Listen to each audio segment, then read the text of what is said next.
નમસ્કાર વિદ્યાર્થી મિત્રો, અમારી યુટ્યુબ ચેનલ જીબી એજ્યુકેશનમાં તમારું સ્વાગત છે। તો આ વિડીયોમાં આપણે ધોરણ 10 વિજ્ઞાનનું જે ચેપ્ટર 3 છે ધાતુ અને અધાતુઓ, તેનો એક મોસ્ટ આઈએમપી પ્રશ્ન ધાતુ અને અધાતુ વચ્ચેનો તફાવત જોઈશું। તો તમને એવી રીતનું પૂછાઈ શકે કે તફાવત આપો ધાતુઓ અને અધાતુ।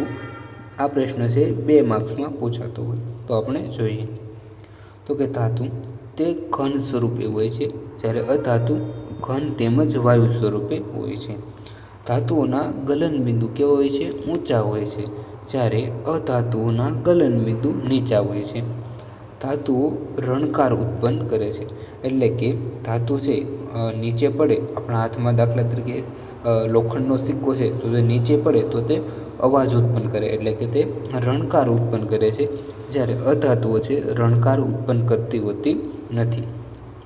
ધાતુઓ તણાવપણા અને ટીપાવપણાનો ગુણધર્મ ધરાવે છે, એટલે કે ધાતુમાંથી આપણે ખેંચીને તેમાંથી પાતળા તાર બનાવી શકાય અને તેને ટીપીને પતરા બનાવી શકાય છે, જ્યારે અધાતુઓ છે તણાવપણા અને ટીપાવપણાનો ગુણધર્મ ધરાવતી નથી।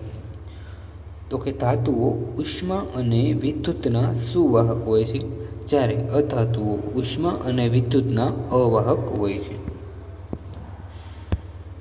ત્યારબાદ ધાતુઓ ચળકાટ ધરાવે છે, જ્યારે અધાતુઓ ચળકાટ ધરાવતા નથી। આપણે ધાતુઓના ઉદાહરણ આપવા હોય તો આપી શકીએ કે લોખંડ છે, એલ્યુમિનિયમ છે, સ્ટીલ છે વગેરે છે ધાતુના ઉદાહરણ છે।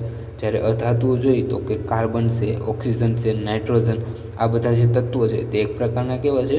અધાતુઓ છે। તો બસ આ વિડીયોમાં આપણે આટલું જ।